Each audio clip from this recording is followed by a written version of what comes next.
प्यारे विद्यार्थियों, तरुण school PKD YouTube channel पर आपका स्वागत है।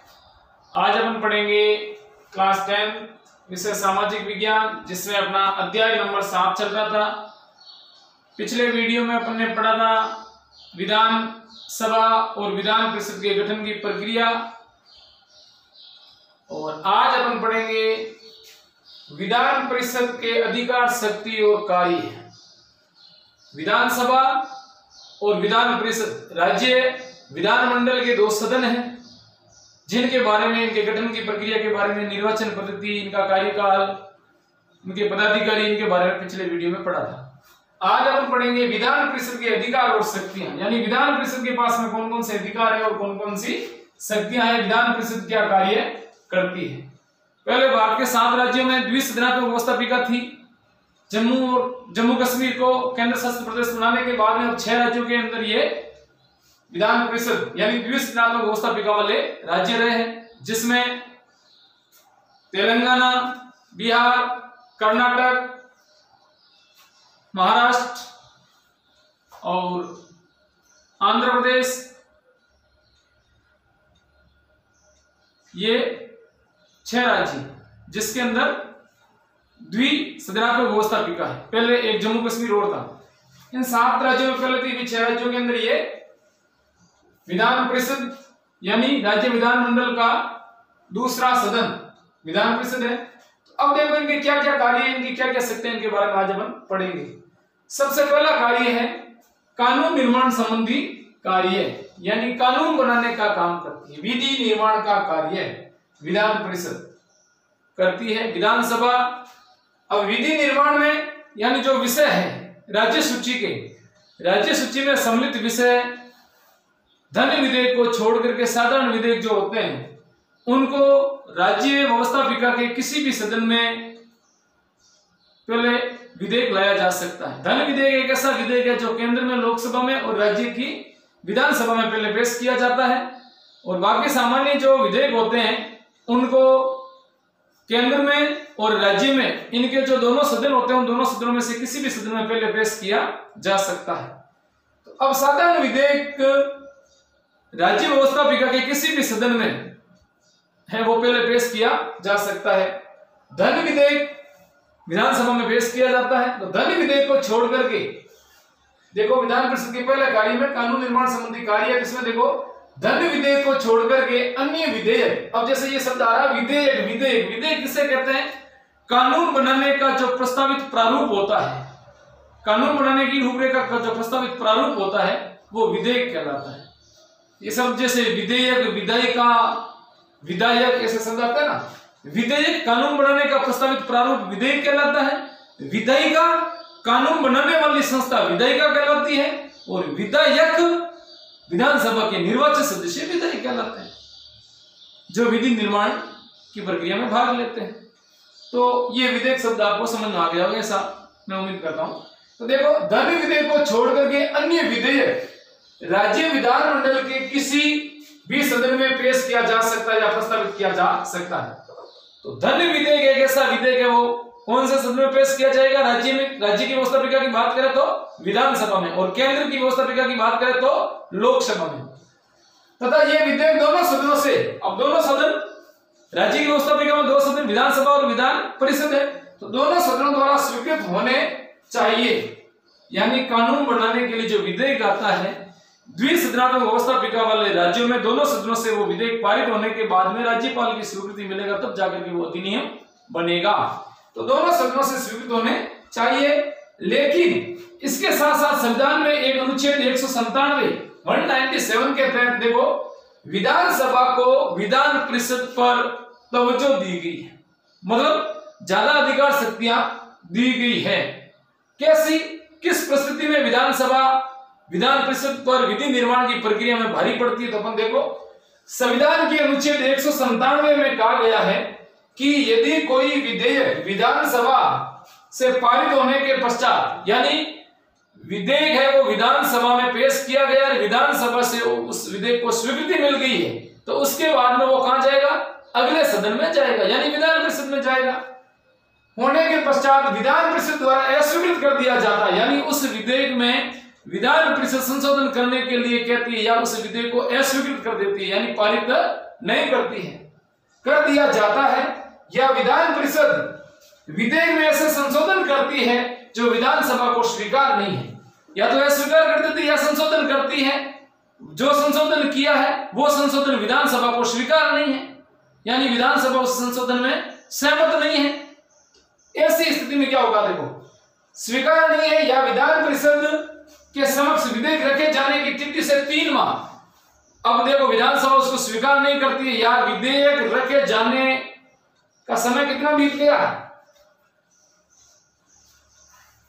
3 माह तक का समय बीत गया है और विधान परिषद ने उस विधेयक को पारित नहीं किया है, तो विधानसभा उस विधेयक को क्या करेगी, विधानसभा में पुनः पेश करके पुनः स्वीकृत करके विधान परिषद को भेजती है, यानी दोबारा यानी वो 3 महीने के बाद में टाइम आउट हो जाता है, तो उसको क्या करती है, वापस वो विधेयक विधानसभा में पेश करके पुनः विधान परिषद के पास भेजा जाता है।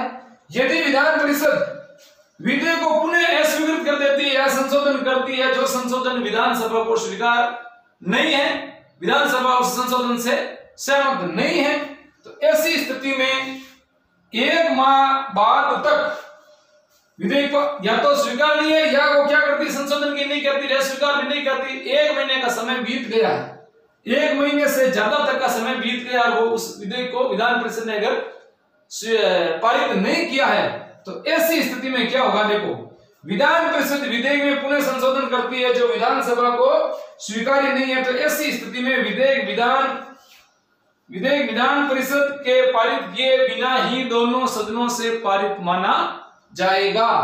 इसका मतलब यह है कि साधारण विधेयक विधानमंडल और विधानमंडल के दोनों सदन, विधानसभा या विधान परिषद किसी में पेश किया जाता है, पेश करने के बाद में विधानसभा से पारित हो गया और विधान परिषद ने उसको अस्वीकार कर दिया या उसमें संशोधन किया, वो संशोधन विधानसभा को स्वीकार नहीं है, ऐसी स्थिति के अंदर विधानसभा पुनः उस विधेयक को पेश करेगी, अपने सदन से पारित करवा करके विधान परिषद के पास में भेजेगी और विधान परिषद ने उन्हें अस्वीकार कर दिया या संशोधन किया जो विधानसभा को स्वीकार नहीं है, या तो अस्वीकार भी नहीं किया है या उसमें संशोधन भी नहीं किया, 1 महीने से ज्यादा का समय विधान परिषद में भेजे हुए हो गया है, तो ऐसी स्थिति के अंदर वो विधेयक दोनों सदनों से पारित माना जाएगा।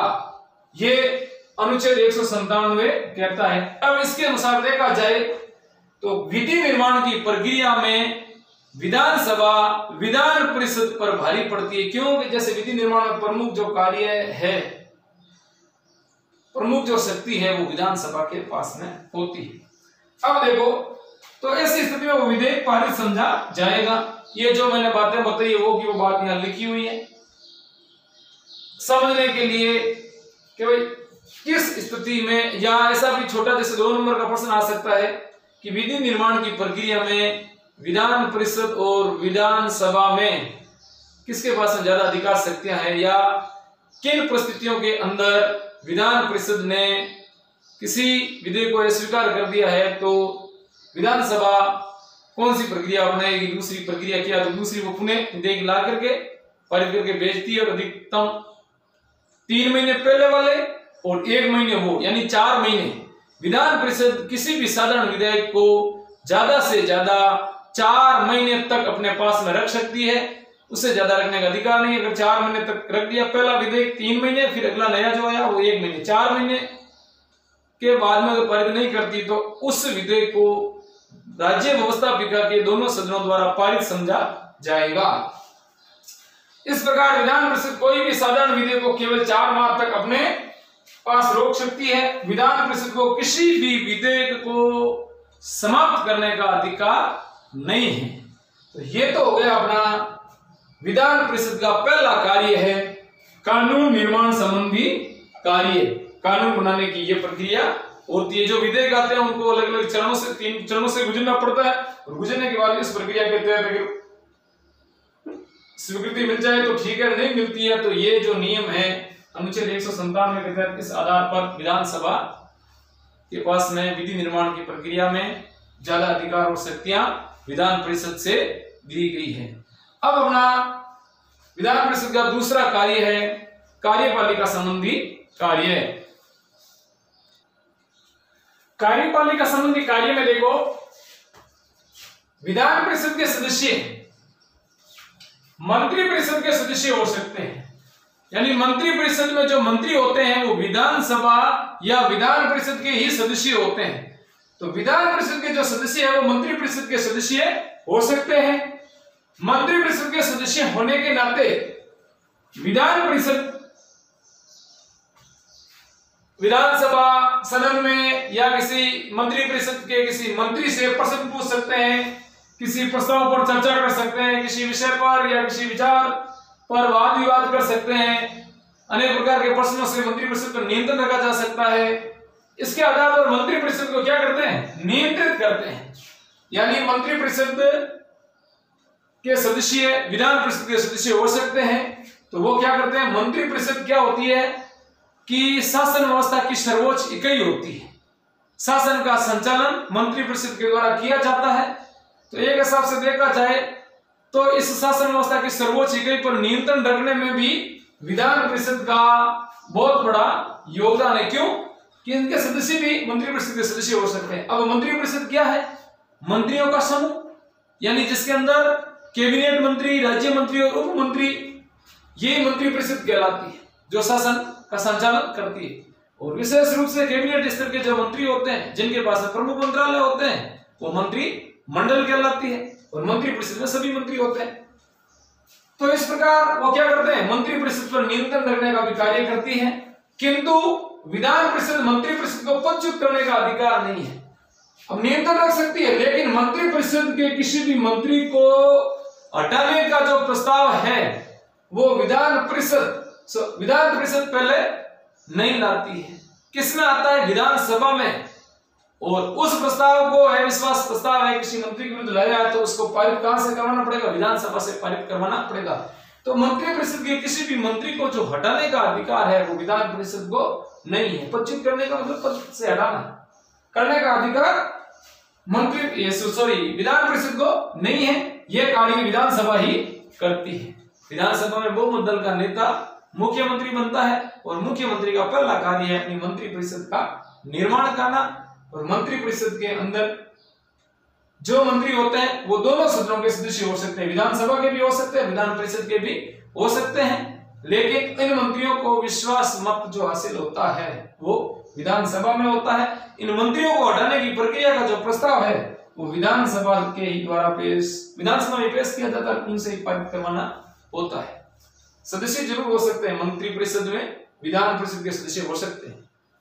तो ये तो हो गया कार्यपालिका संबंधी कार्य, किसका, विधान परिषद का। अगला कार्य है वित्त संबंधी कार्य, यानी धन से संबंधित।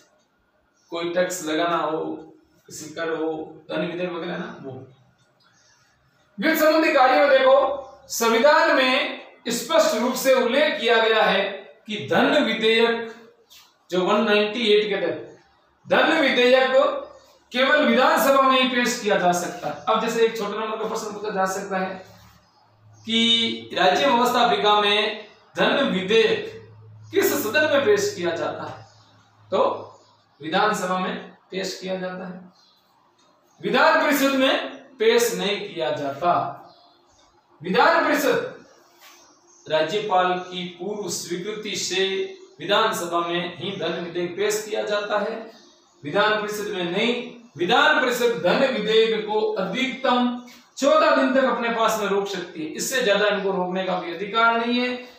अगर विधान परिषद ने 14 दिन के भीतर अपनी सिफारिशें यानी उसमें कोई संशोधन वगैरह करना या उनका कोई सुझाव है जो विधानसभा को देना चाहती है तो 14 दिन के अंदर अंदर दे सकती है। अगर 14 दिन तक कोई सुझाव नहीं दिया है, न उस विधेयक को विधानसभा के पास में लौटाया है, तो ऐसी स्थिति के अंदर वो विधेयक जिस तरीके से विधानसभा से पारित हुआ है वैसा का वैसा दोनों सदनों से पारित समझा जाएगा, यानी वो अधिनियम बन जाएगा। तो ये तो हो गया वित्त संबंधी कार्य। अब जैसे धन विधेयक अधिकतम कितने दिन रोक सकती है विधान परिषद, 14 दिन तक अपने पास में रोक सकती है। उनका कोई सुझाव, उनकी कोई सिफारिश है, वो विधानसभा माने या नहीं माने वो उस पर निर्भर है। तो धन विधेयक के मामले में भी विधानसभा से विधान परिषद के पास में शक्तियां है वो कम हैं, यानी विधान परिषद का पलड़ा विधानसभा से हल्का है, भारी नहीं है। तो ये तो हो गए विधान परिषद के कार्य। अब इसमें देखो मंत्री परिषद के जो सदस्य हैं वो विधान परिषद के सदस्य भी हो सकते हैं और विधानसभा के सदस्य भी हो सकते हैं। मंत्री परिषद क्या मंत्रियों का समूह है। अब मंत्री परिषद में मंत्री बनने के लिए इन दोनों सदनों का सदस्य होना जरूरी है। प्रमुख शर्त क्या है, विधानसभा या विधान परिषद का सदस्य होना जरूरी है। अगर कोई भी सदस्य जो मंत्री परिषद में है इन दोनों सदनों का सदस्य नहीं है तो ऐसी स्थिति के अंदर उनको 6 माह के अंदर अंदर दोनों सदनों में से किसी एक सदन की सदस्यता हासिल करनी होती है। अगर वो व्यक्ति सदस्यता हासिल करने में सफल नहीं होता है तो ऐसी स्थिति में वो मंत्री परिषद में नहीं रह सकता। ये भी एक बात ध्यान रखने की। अब अपन अगला जो अपना टॉपिक है विधान परिषद के कार्य हो गए। नेक्स्ट वीडियो में पढ़ेंगे विधानसभा के कार्य, शक्ति और अधिकार। धन्यवाद।